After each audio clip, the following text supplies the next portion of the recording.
Hello, this video is art's relationship to education. I think art will change, develop, and become one with education.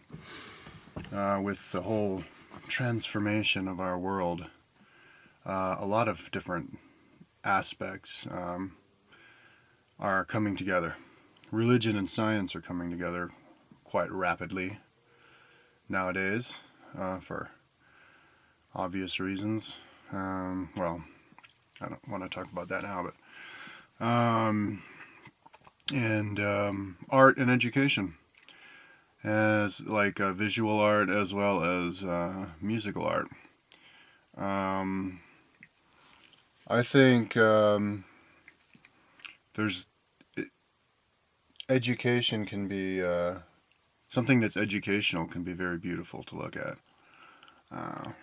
and it can be quite challenging to make and enjoyable to create.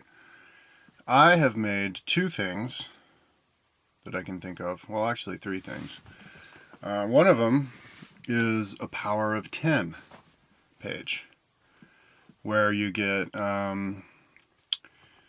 you start from the smallest thing that we know, the electron, and then you go all the way up to the largest thing that we know, the universe. The electron is negative 18 powers, and the universe is positive 36. So we are right in the middle. That would be a cool thing to print up. I have never actually printed it up. I don't have the space in my van to put it on the walls, but if I had a house, I would. And I was actually at the library yesterday. I just moved out to the desert yesterday afternoon, but I was looking around the walls like, maybe I could put my Power of 10 here, but I didn't really see any spaces in the walls. It was a small library. I did tell them about my audio encyclopedia, but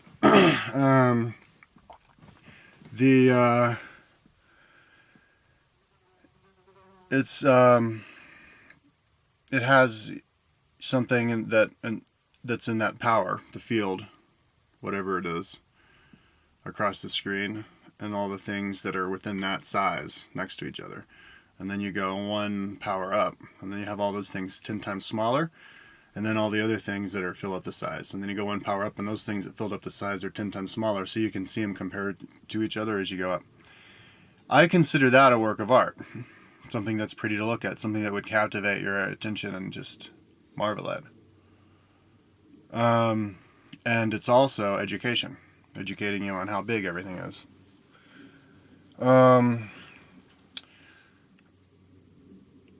Art is supposed to be, I mean, my definition of it is, it inspires ideas and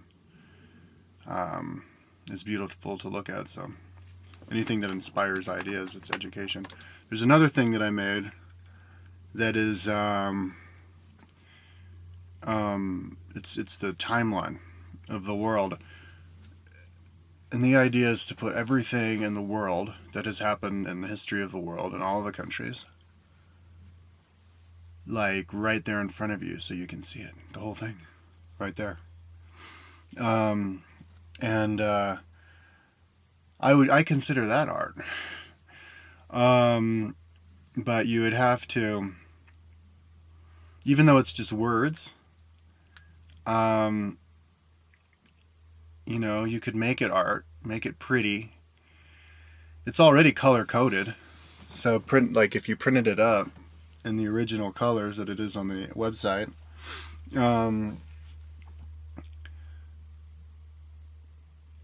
and then just maybe color code more than what's color coded already.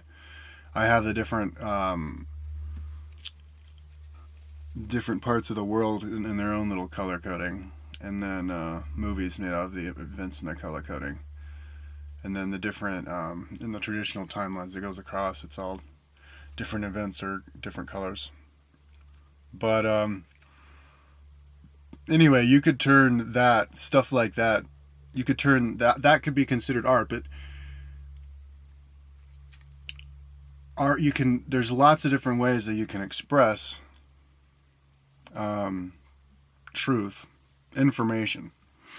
I also have a audio encyclopedia, and the original idea behind the audio encyclopedia was to create a map, like a big artwork that could be fit inside of a school hallway or a gymnasium wall or something. I don't.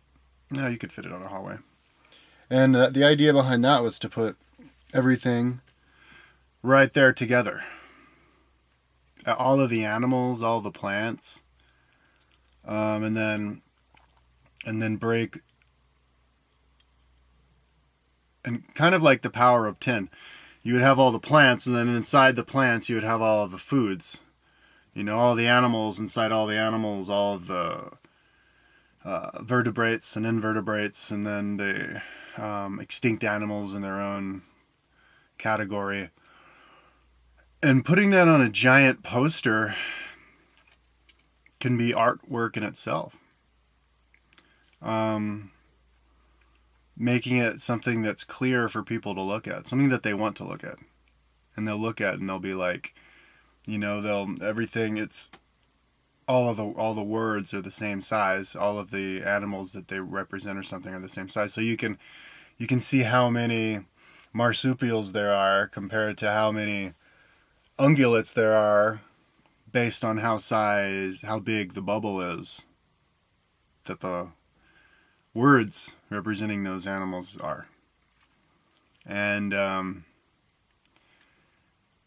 it would open up a whole lot of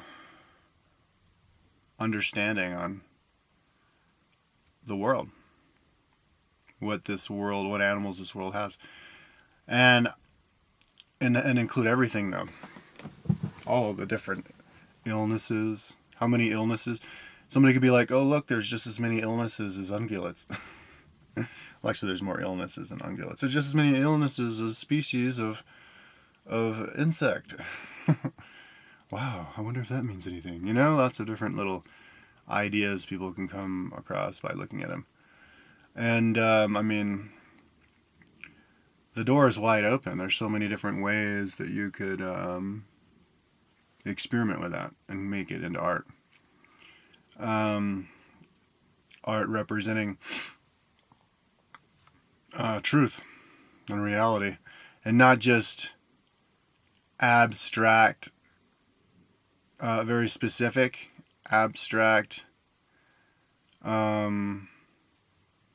ideas, you know, not something of like, say, Kronos eating Saturn or something, you know, like, ooh, isn't that gross, my god, that's what they were talking about.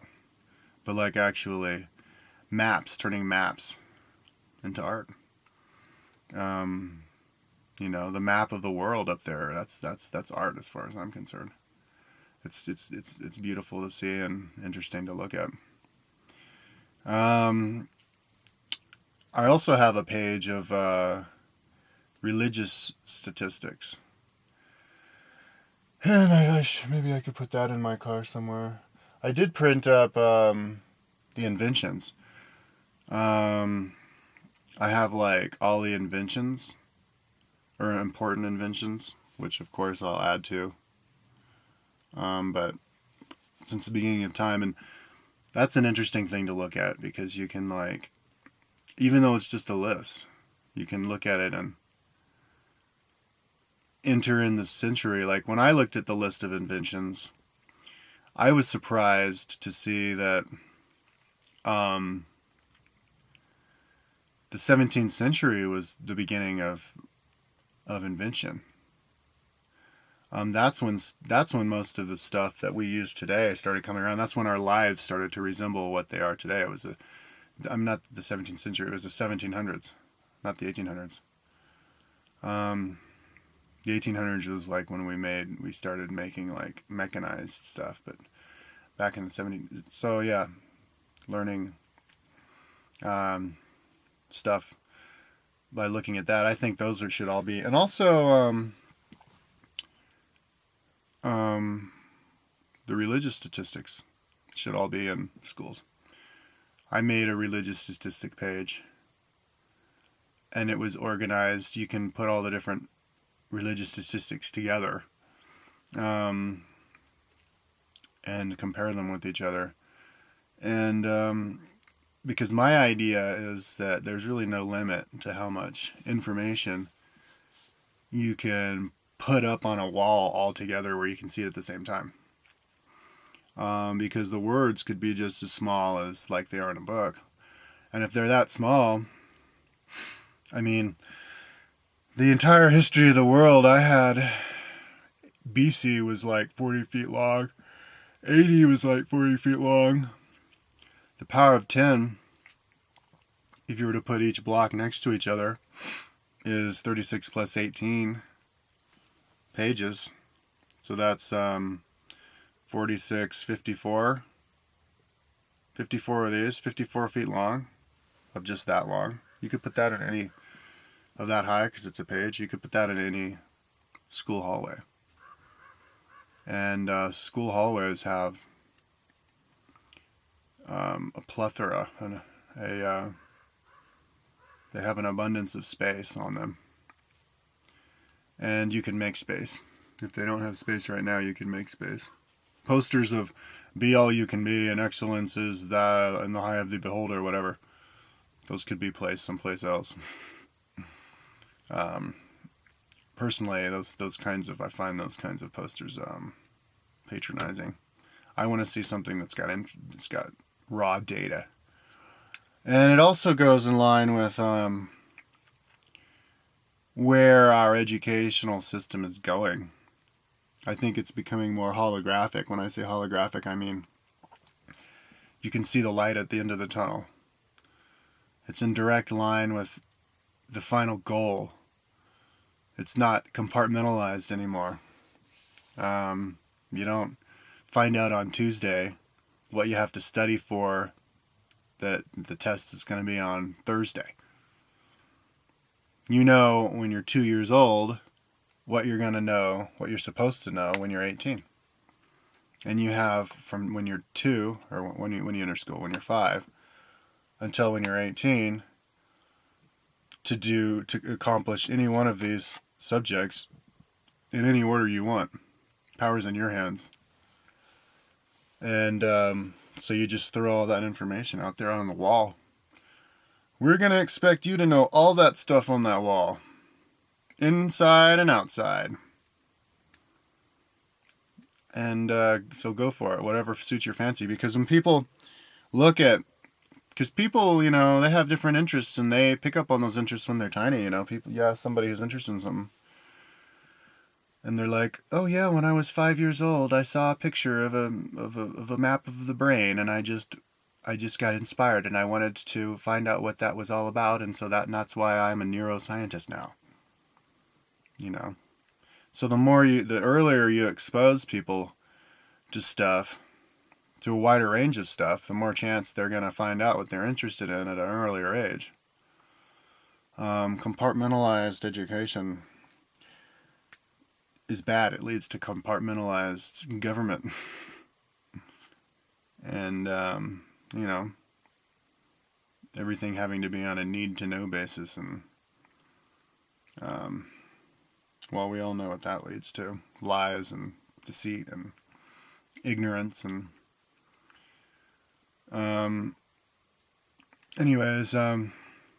so that's basically what I think art has to do with education. And it basically opens up the possibilities, because there's so many different ways that you can show. You can have like a map of the world, and if you can do it with a computer, mouse over, North America, and out pops all the animals that live in that part of North America. And anyways, I'm out of time. Art and education video.